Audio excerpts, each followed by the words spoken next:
Hello tout le monde, donc aujourd'hui je viens vous parler flop. Malheureusement j'ai quelques flops à vous présenter, donc ça arrive, hein, dans la vie il n'y a pas que des tops, hein, sinon ça se serait. Donc bien évidemment c'est des tops, j'ai envie de vous dire, sur l'année 2012 quand même, parce que bon, j'en ai pas tant que ça, c'est pour ça que je ne fais pas des vidéos flop régulièrement. Donc on va dire que c'est des flops de 2012. Donc je vais commencer, en fait j'en ai 5. Donc je vais commencer avec tout ce qui est soins tout d'abord.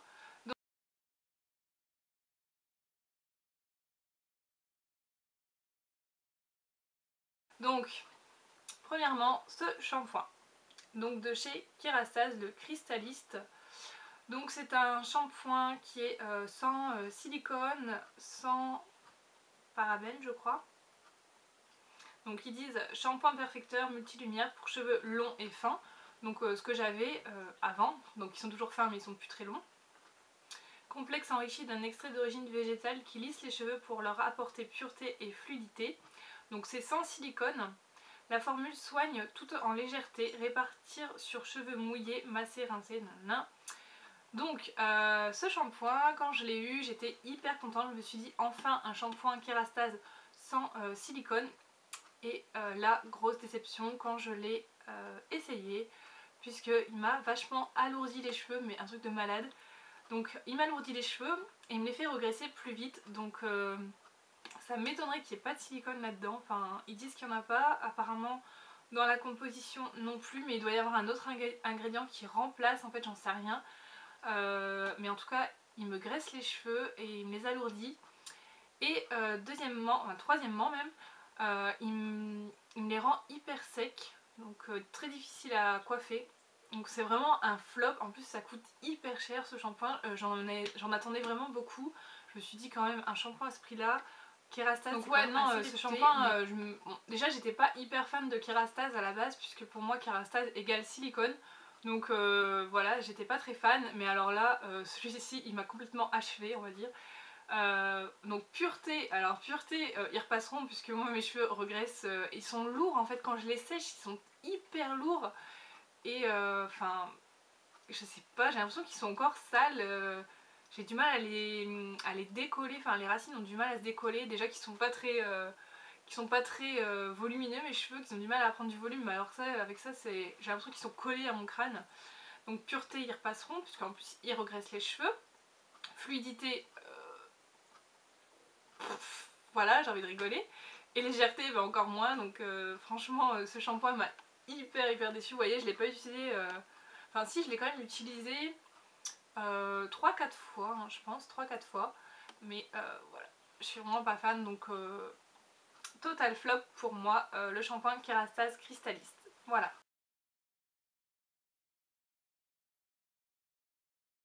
Ensuite je vais vous parler de The Body Shop, donc des beurres corporels. Donc j'aime bien les beurres corporels de chez The Body Shop, il n'y a pas de souci.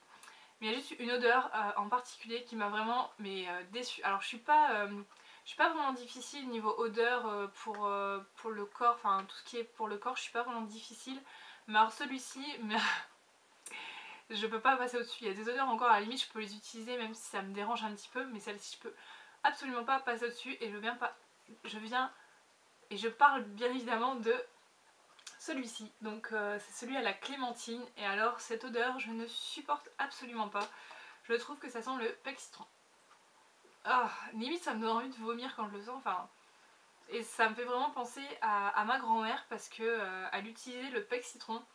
Et ça me fait penser à ma grand-mère quand elle faisait la vaisselle. Voilà, je déteste cette odeur. Et je peux absolument pas. J'ai essayé d'en mettre un petit peu, mais je peux absolument pas. Ça me reste en travers de la gorge, je peux pas. Donc total flop pour moi. Je sais qu'il y a des personnes qui adorent. Enfin, c'est pour ça d'ailleurs j'avais commandé puisque je l'avais pas senti en magasin. Je me suis dit bon, ça doit quand même sentir bon. La clémentine à la base ça sent quand même assez bon, même si c'est une odeur que je n'apprécie pas particulièrement. Je trouve que ça sent hyper fort. Quand quelqu'un mange une clémentine à côté de moi, j'ai un peu de mal. En plus ça tient assez sur les mains. Et donc là quand j'ai senti, pour moi ça sent absolument pas la clémentine, ça sent le pec citron. Donc voilà, flop de chez Flop. Ensuite, dernier produit soin, c'est la Bio Oil. Voilà, donc je l'avais acheté pour mes cicatrices d'acné, enfin de boutons. Et résultat des courses, j'ai vu aucune amélioration, aucun résultat. Ça m'a fait la peau grasse, ça m'a filé d'autres boutons. Donc pour moi, je suis absolument pas convaincue par ce produit. De toute façon, je m'en doutais un petit peu quand je l'ai acheté. Je me suis dit, ouais, mettre de l'huile sur une peau grasse, enfin... Je me suis dit, mettre de l'huile sur une peau grasse, c'est peut-être pas ce qu'il y a de mieux. Donc j'ai quand même testé, vous voyez, je l'ai quand même bien testé. Et franchement, c'est absolument pas mon truc. J'aime pas la sensation de gras sur la peau. Et pour moi, ça n'a aucune efficacité. Donc sur les vergetures, j'ai pas testé, mais j'y crois pas. Franchement, j'y crois pas. Teint irrégulier, cicatrices, peau vieillissante, bon, peau desséchée, etc. Mais je trouve que c'est pas un bon produit. Donc je pense que je vais la terminer sur mes jambes cet été ou un truc dans le genre. Enfin, mais plus sur le visage parce que pour moi, c'est niette. Le visage, ça me file des boutons, j'aime pas la sensation et tout, donc c'est fini pour moi ce produit. Ensuite, deux produits maquillage, donc c'est assez rare que j'ai des flops en produits maquillage, mais alors là, vraiment, j'ai pas compris. Donc j'avais acheté la bébé crème de chez Maybelline, donc la fraîche bébé. Voilà, en teinte, c'est la teinte quoi? La teinte claire. Donc je l'avais acheté suite à la vidéo routine teint de Elsa Makeup cet été. Enfin, je l'avais pas acheté directement, mais disons que j'avais vu sa vidéo et j'avais vraiment aimé son teint sur la vidéo. Je trouvais que c'était hyper naturel. Et voilà, je me suis laissée tenter, mais je l'ai pas acheté juste après. Je l'ai acheté, je sais plus, mais je l'ai acheté un peu après septembre, octobre par là. Et donc, hyper déçue de cette bébé crème, puisqu'elle ne couvre absolument pas, mais alors vraiment pas.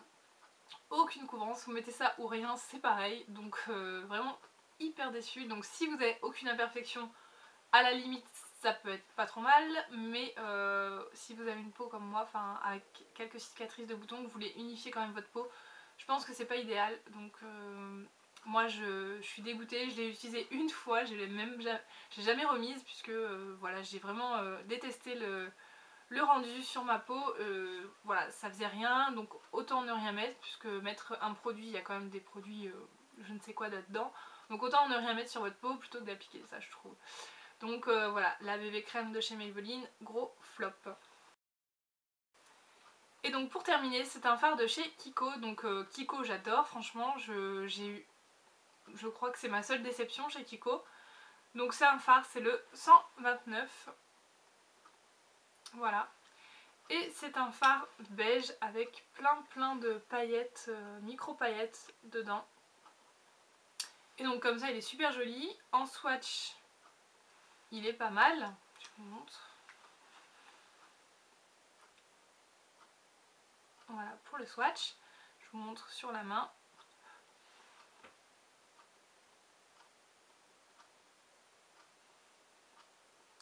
Voilà. Donc en swatch il est pas mal. Mais une fois que vous voulez l'appliquer avec votre pinceau, bah en fait c'est pas terrible. Je trouve que le rendu est bof. Enfin les paillettes n'accrochent pas sur la paupière. Donc franchement pour moi c'est un flop, je trouve qu'il sert à rien. La couleur comme ça je vous dis elle est super jolie, mais j'ai trop de mal à prélever de la matière et à l'appliquer sur ma paupière.